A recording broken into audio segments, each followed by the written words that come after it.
Studies indicate that fascia tissue has 6 to 8 times more sensory nerve endings than red muscle, making it the body's largest sensory organ. Bam! Woo! He ran a 7-minute mile for 100 miles. How? He's got a very well-trained fascia system. That's how. This thing is giving you feedback, way more feedback than your muscle is. If what this guy says is true, I'm going to experience pain somewhere else. And sure enough, neck pain. Without the fascia system being incorporated, without us understanding the fascia system, we really don't understand how the body works. It's not a machine. We have a tendency to think of it as a machine, but that's not how it works. Despite more than 500 years of anatomical study, we couldn't previously see the fascia system only functions in vivo. It's a way for your body to adapt to its environment, right? And if your environment is to sit down and slouch forward, well, guess what? You have to update how you think about it. You have to change the way you respond to it. Everything changes, which has to do with consciousness and everything else. If you're into exercise,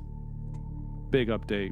Any kind of exercise, sports training, general health, doesn't matter. So this is going to be good. It's a way for your body to adapt to its environment, right? And if your environment is to sit down and slouch forward, well, guess what? Your body's going to get you more efficient at doing that. Yo, ho, ho, ho. Let's get this party started. Episode 40. I just started and had to stop because I forgot. I don't know how I forgot. I forgot to grab my favorite beverage while I'm putting in some work here. As always, we're sponsoring Liquid Death. Love the sound of that crack opening up. Fantastic beverage. It's approved by everybody that's been on the podcast. They all love it. Okay, get you one.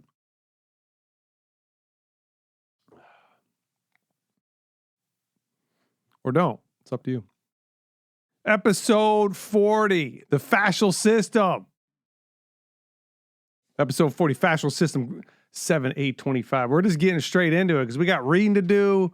We got hitting from the cuff. We got the shotgun approach coming. I think I'm diving into 2 books. I brought them both.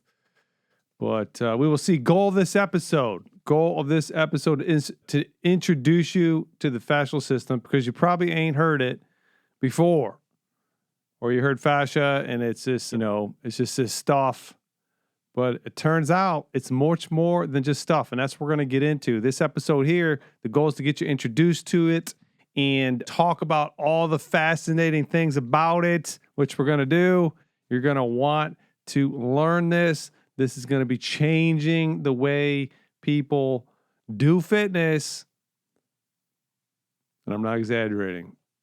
Because when you get new information, when you get a new understanding of how something works, you have to update how you think about it. You have to change the way you respond to it. Everything changes, which is a fascinating thing, which has to do with consciousness and everything else. But we get these updates, and this is a big update if you're into exercise. Big update. Any kind of exercise, sports training, general health, doesn't matter. So this is going to be good.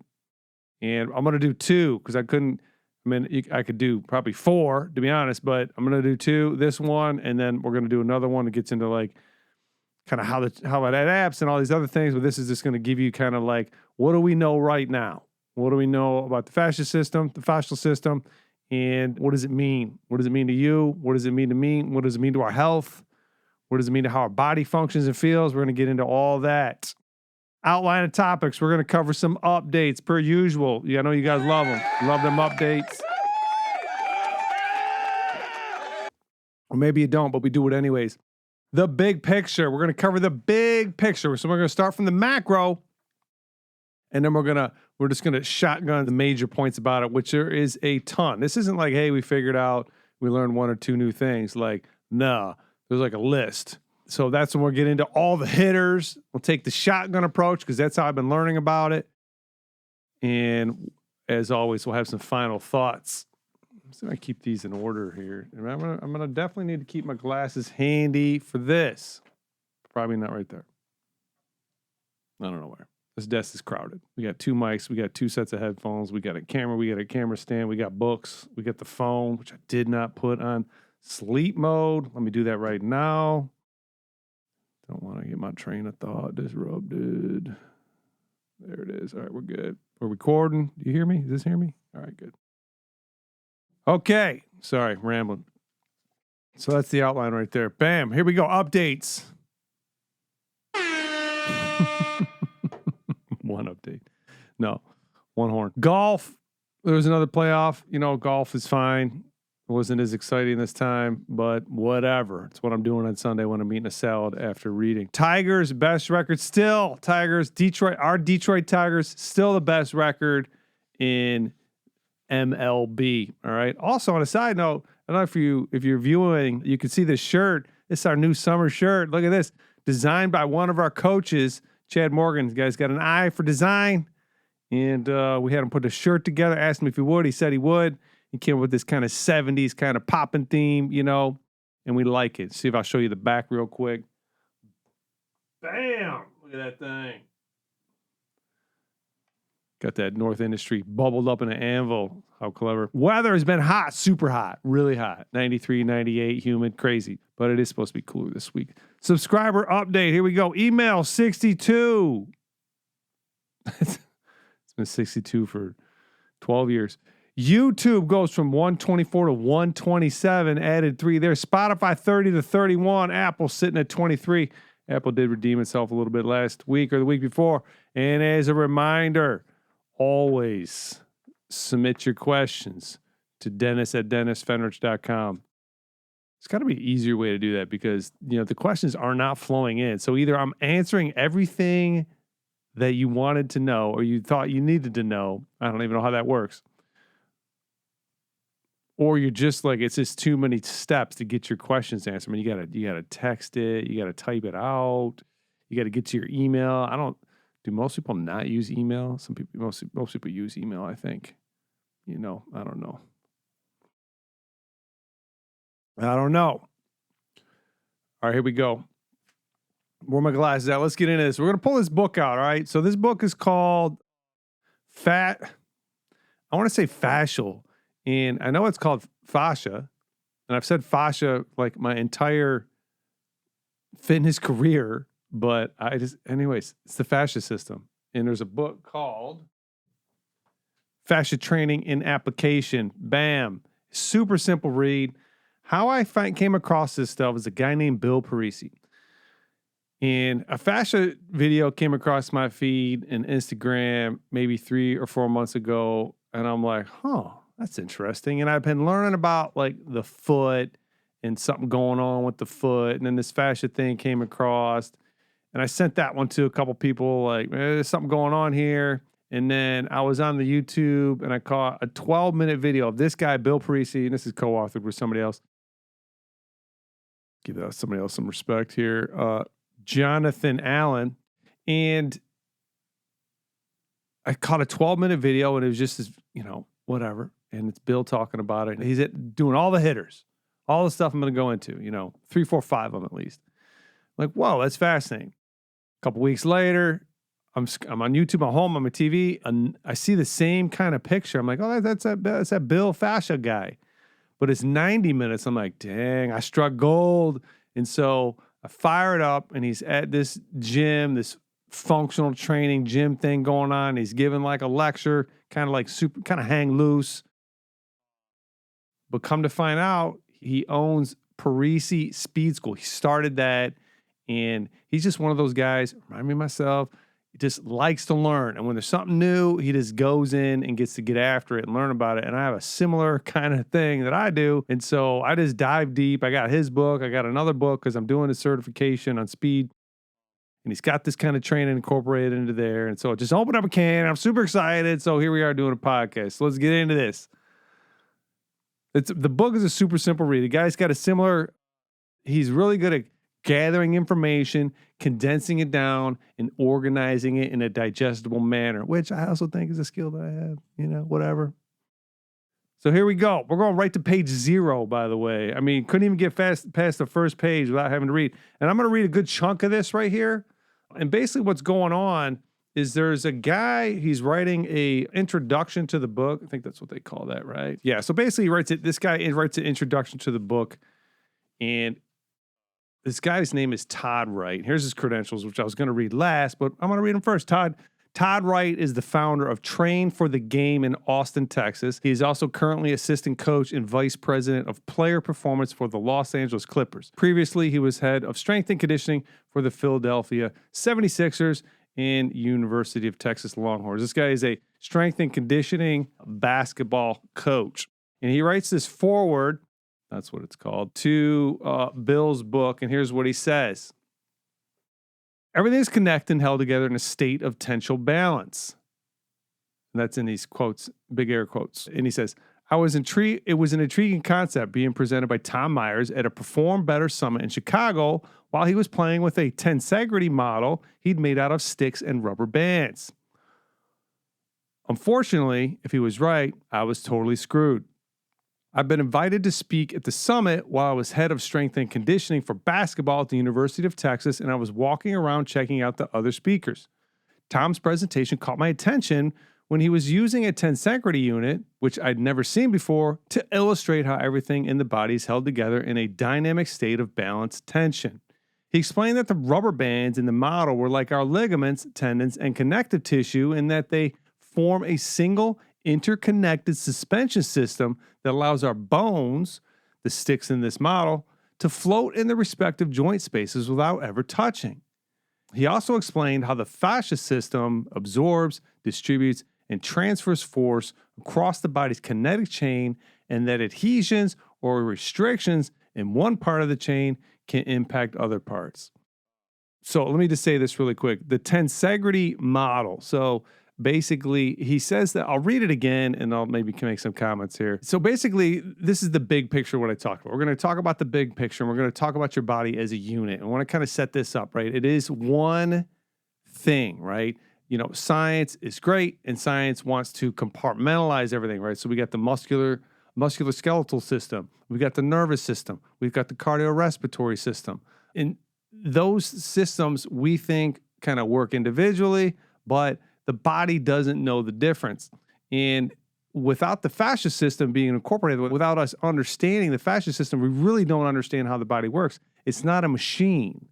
You know, we have a tendency to think of it as a machine and break it down into its component parts, but that's not how it works. It doesn't know any different. Like when you go to move, you don't think, oh, I need to move my quadris laborum and I need to contract my soleus and my foot needs to. You don't think any of that.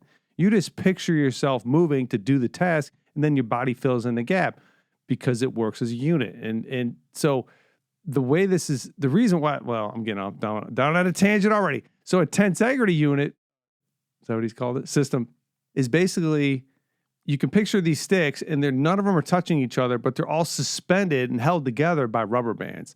And when you pull on one part of that, is it called a unit? I keep wanting to call it a unit. Model.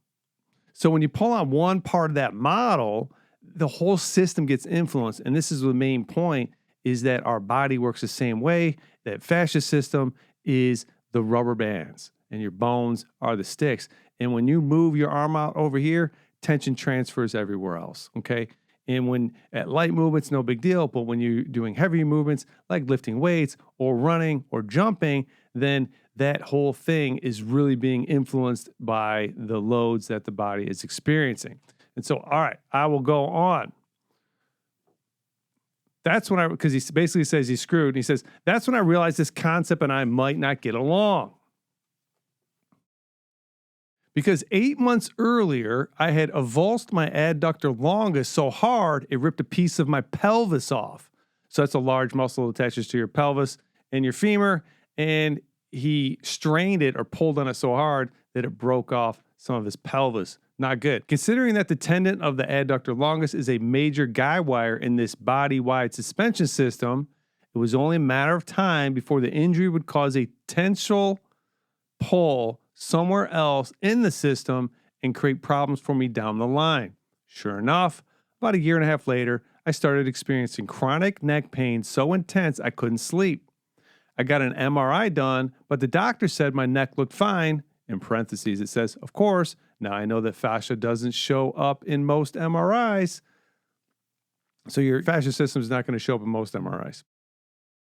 Lying awake one night, desperate for relief, I remembered that I had bought a copy of Tom's book, Anatomy Trains, while I was at the seminar. So I pulled it off my shelf and started flipping through the different fascial lines until I landed on the spiral line.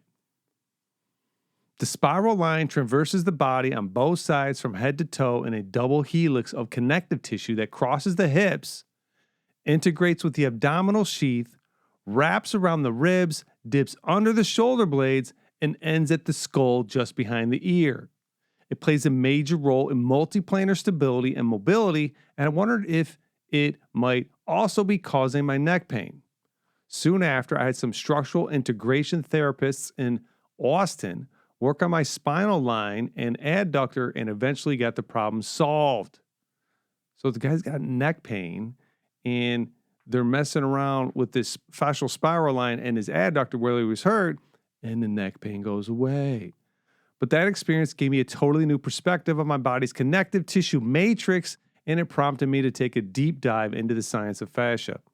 I read every book I could find on the subject and took every course Tom Myers offered. I also became a certified fellow of applied functional science, where I learned from Dr. Gary Gray about the true principles of human movement, that all movement is three-dimensional and results from a chain reaction driven by the forces of ground reaction, gravity, and mass momentum. And I think that's all I want to read from that part. So the guy's at a seminar. You know, he's a strength and conditioning coach for professional basketball teams. He's at a seminar learning. That's what he should be doing. He hears some guy say something about this tensegrity model. Hey, man, what's that? I never heard of that before. He goes and he listens and he realizes, you know what? I just had this major injury. I literally tore a bone off with the muscle. And if what this guy says is true, I'm going to experience pain somewhere else. And sure enough, neck pain. Gets it worked on, goes away. Changes the way then he goes on in a couple more paragraphs and talks about how he pulled his team together. They built training programs around the fascia system, not just the muscular system, and started training their athletes in that regard. And they all started to excel, right? And so we'll get into some of the training and how it works, but not in this episode. We're just going to talk about the fascia system today and kind of get on the hitters for you guys so you can start to think about how, if you are training yourself, what is some other things that you need to start thinking about, and just to start to get a better understanding of how your body works. Because like I said, this is really going to change the way people train and work out, right? If all we think about is the muscle and the action at the joint, that gives us a different way to think about how to train the body. Now we're thinking about the muscle, but we're also thinking about how those tensions from the muscle are transferred through the body and its connective tissue, which is absorbing and giving us proprioception of all kinds of other stuff, which we're going to get into today. Okay. So first we learn, and then that starts to change how we think and how we respond in the world. So super pumped. Be able to share this with you guys today. So here we go. We're going to go to page 8, and this just has some hitters. Not the hitters I got, but some hitters. If I overlap, I just won't repeat. Okay, so that was the forward. This is Bill Parisi speaking now, and I'm going to give the little paragraph before he gets into his, he's got like, how many points do you got in here? 1, 2, 3, 4. He's got 8 points here, okay? So Bill says, this inspired me to write a book. He gets into his history a little bit, how he came across fascia and all other stuff. So this inspired me to write a book on the subject called Fascia Training, a whole system approach, which debuted at the 2019 NFL Combine as part of a live presentation I gave to the strength and conditioning coaches and the medical staff of the NFL. For those who didn't read that book or who just want a quick refresh, here's a 30-second recap. First point, modern imaging technology and research are revealing that the tissue network of our fascia system is a single integrated, body-wide sensory organ that surrounds every muscle, organ, and cell in our body. It is one large network of mostly collagen, different types of collagen, but if you know, collagen isn't alive. Collagen is just protein woven together, okay? So it's not a cell, it's just protein. Now there's cells in there. There's a couple different kinds of cells. You got nerve cells and you've got fibroblasts, and the fibroblasts are basically chewing up and remodeling the collagen all the time. So if you sit in the same position, that's why your body starts to get shaped that way, because the fibroblasts are just going around, they're doing their thing, they're chewing up old collagen, they're laying down new collagen, and it's a way for your body to adapt to its environment, right? And if your environment is to sit down and slouch forward, well, guess what? Your body's going to get you more efficient at doing that. Unfortunately, it's going to make you less efficient at doing other things. So, second point, stability and movement. Also, with that first point, it's a huge sensory organ. So it's giving you proprioception or feedback on your entire body, really. There's another section that goes into, actually, I'm going to read it, so I won't talk about it. But it's giving you feedback on your body, sensory feedback. Second point, stability and movement are enabled by a balance of tension and compression, biotensegrity, where the bones of the body serve as compression struts, while muscles and fascia tissues provide a self-balancing tensile force controlled by the nervous system. In this model, the bones never touch each other, and the body functions as a leverless biostructure that adjusts to varying amounts of force by distributing it across the tensile system, which this other guy had already pointed out. What's his name? Todd Wright had already pointed out. The third point, research also shows that tendons and deep fascia tissues apply force production for running, jumping, throwing, punching, kicking, etc., with minimal metabolic expense through an elastic recoil dynamic called the catapult effect. Don't worry, I'll explain that. This pulsing elastic ability is a biological feature that humans share with kangaroos and gazelles. It makes us unique among bipeds and gives us the superhuman ability to run long distances, slam dunk a basketball, throw 100-mile-an-hour fastball, and do parkour. So, I don't remember if he talks about it, but there's this concept called the stretch, shorten reflex.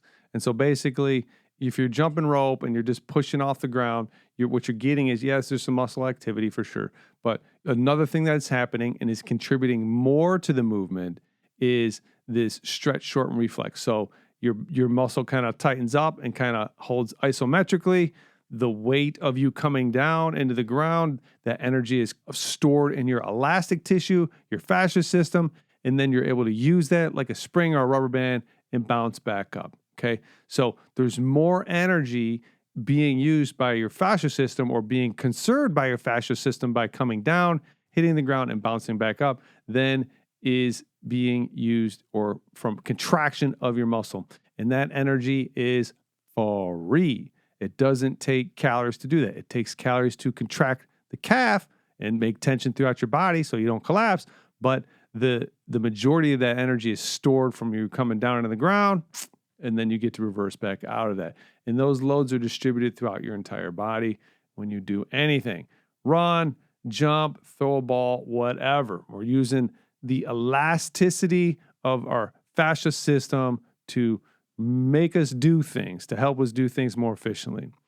Another point, despite more than 500 years of anatomical study, we couldn't previously see the fascia system because it's a pressurized, fluid-filled system that only functions in vivo when you are alive and was traditionally scraped off and discarded during dissection. Okay, so if you're dead, this thing doesn't have any tension in it. It loses it's full of fluid. It's like 80 or 90% fluid. And it's able to create pockets of tension with that fluid.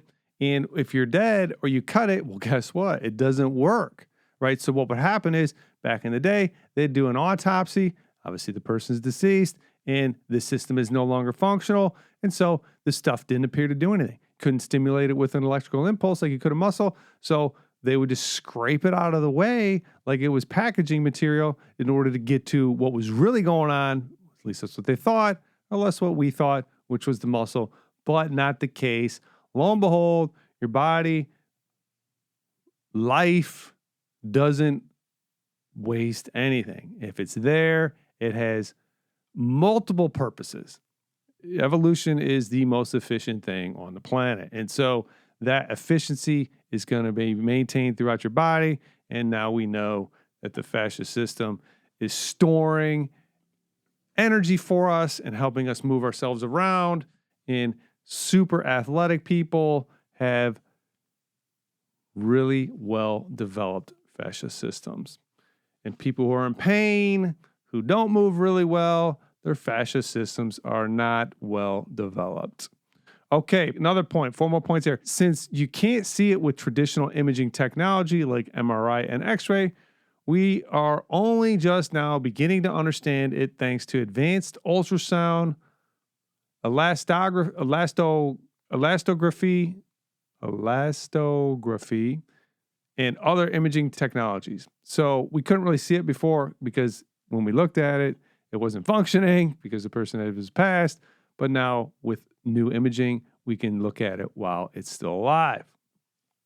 Another point, you're born with your entire fascia system intact and develop it throughout your life based on your movement, loading patterns, diet, and injury history. As a result, no two fascia systems are alike.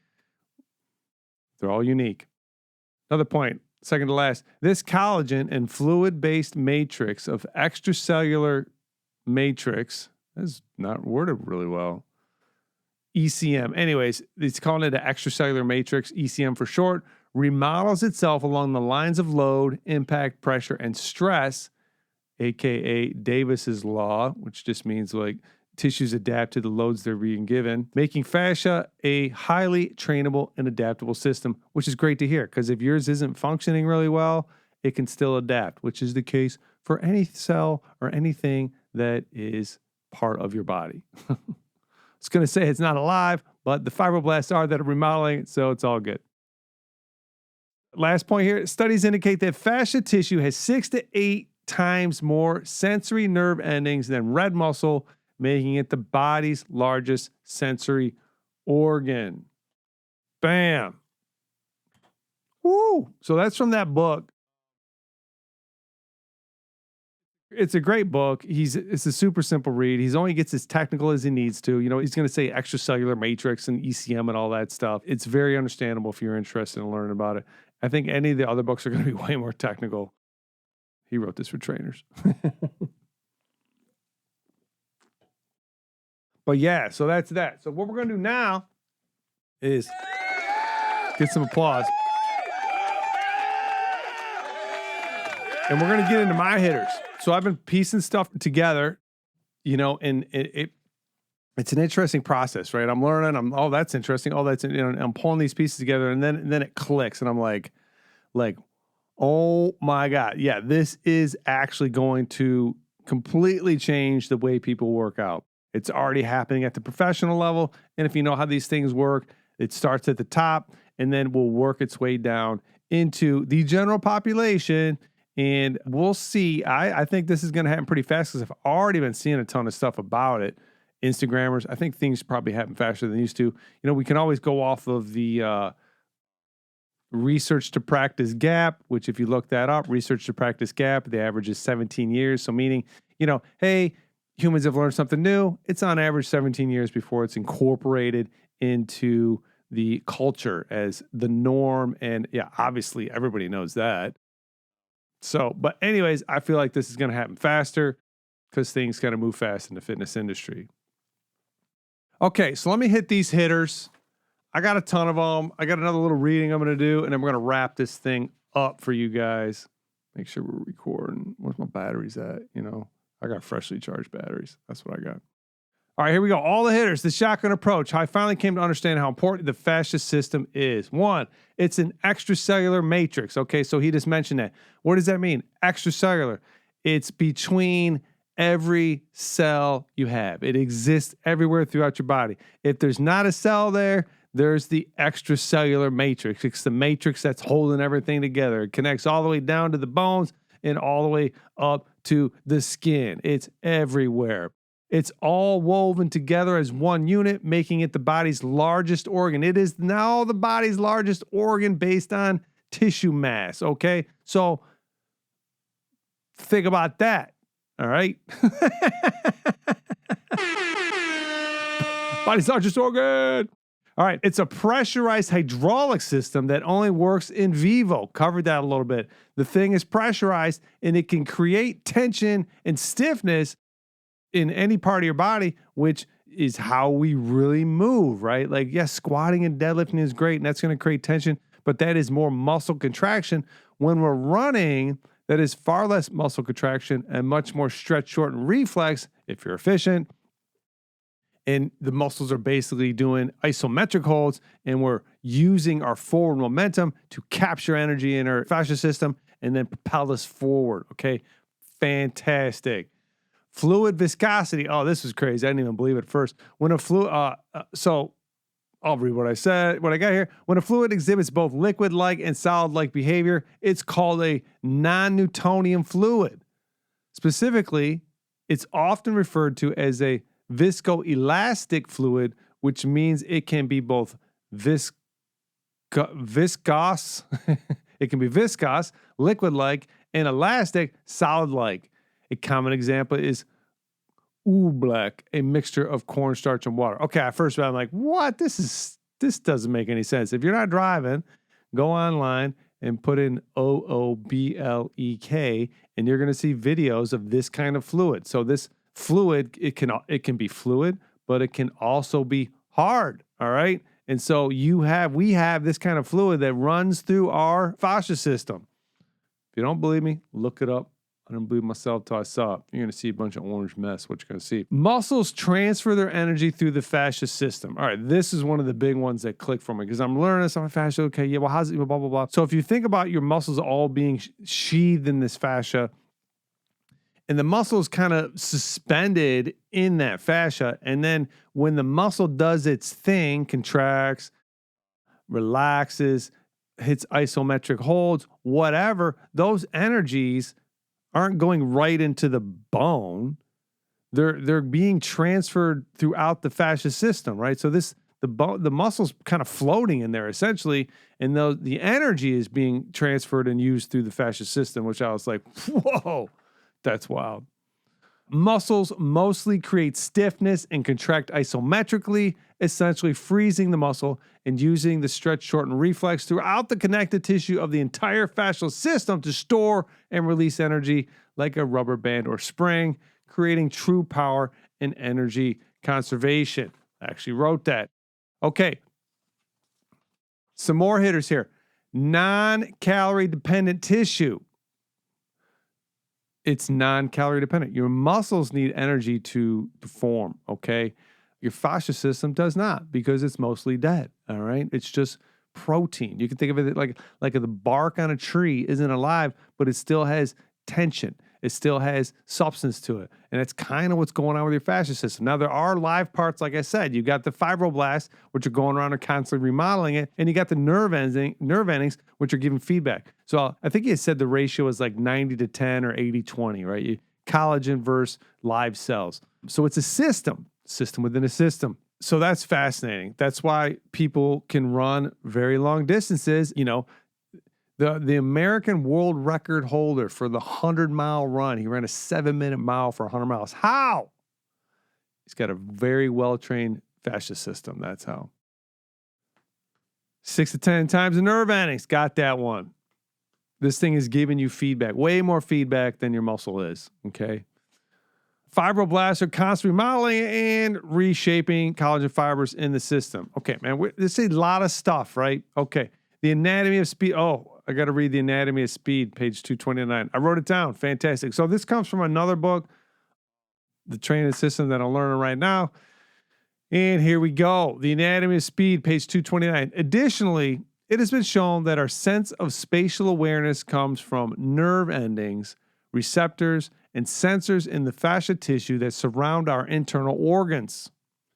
These nerve endings, receptors, and sensors continuously communicate information about the position and location of the internal organs to the brain, including their motion, temperature, and biochemical composition. Whoa. Based on these findings, the fascial system is now considered a major sensory organ with a direct link to the functions of the nervous system. It can therefore be assumed that human movement is in part a reaction to our internal sense of motion, which is initiated through the nervous and fascial systems, rather than solely triggered by muscular activity. So this stuff is it's almost like the main line into the nervous system. It's almost like your nervous system and your fascia system are more important than your muscular system. So that is changing things, to say the least. Bam. All right. Final thoughts. Let me get a drink here. I'm stoked. I'm excited to learn about this. It's answering a lot of questions for me. Like, how come, when I function and train in the sagittal plane so much, why do things start to hurt? Why does my body hurt at all? Why is my left hip bound up and I get a valgus knee all the time? Like, how come I can't fix that by just squatting or, intentional movement? What is going on there? What's going on is I need to be aware of my positions when I'm sitting throughout the day in my movement, because the fascia system, those macrophages, those fibroblasts are going around and they're constantly remodeling me, trying to keep me adapted best to my environment. But if I sit in the same position all the time for 3, 4, 5 hours a day, and then I get up and I try and move, I'm having to work against those positions that have been getting modeled over the years. And that's where we're going to get into dysfunction. I remember a guy, he was coming to the gym and, in the middle of a pull-up, he got a neck tweak. And he's like, oh, I shouldn't be doing pull-ups, And I'm like, no, what are you talking about? Like, you shouldn't be on your computer for 8 hours in a forward head posture in your hands. Now, I didn't understand it was the fascia system. I thought it was the muscles, right? He probably pulled some fascia tissue. 80% of pain is actually coming from your fascia tissue, apparently. I didn't cover that one. And so our positions matter. Our posture matters. Movement matters. And it's not just about the muscles. It's about the entire body and how it's being molded to what we do. All right, final thoughts here. It's exciting to be alive at a time when a 500-year paradigm is being revised and rewritten. It will be interesting to see how these new discoveries and how our bodies move and adapt to movement will begin to change how we think about and apply exercise over the next 5 to 10 years. All right, that's all I had to say about that. It's a fascinating time to be alive. Like, this thought process of muscle action on a joint, very mechanical view, very machine-like view of movement it's changing. It's changing right now. And I mean, it's a small window for us to be alive at that time. So I think it's pretty cool, especially me being in this industry, you being into fitness, and, just being able to see this happen and be part of it. Like, let's adopt this. Let's get this going. All right. There will be a part 2. We'll get some more hitters and we'll talk about how it adapts into different movements and things like that. Details about the individual systems and how it adapts and gets stronger. Next episode, though, it's not going to be next episode, because next week got a special guest coming on. We got Omar coming on. You guys know him from the gym there. He's going to talk about his experience with his kidney transplant. He is a kidney transplant patient. I think he had it 5 years ago. He comes to our gym, and he's an awesome dude to have around. And I thought, what a cool story to tell. Let's get Omar on, let him tell his story, and that is going to be great. Do you know somebody that's in pain that would need to hear about this whole fascia system and maybe find a new way to train? Okay, get this to them. Like and subscribe on Apple, Spotify, or YouTube. Okay. And as always, submit your questions to Dennis@DennisFenrich.com. Thanks, you guys, for listening. Thanks to Chad for the cool shirt I got to wear today. And thanks to Liquid Death for murdering my thirst per usual. You guys have a great day. We'll see you in a week. Bye-bye.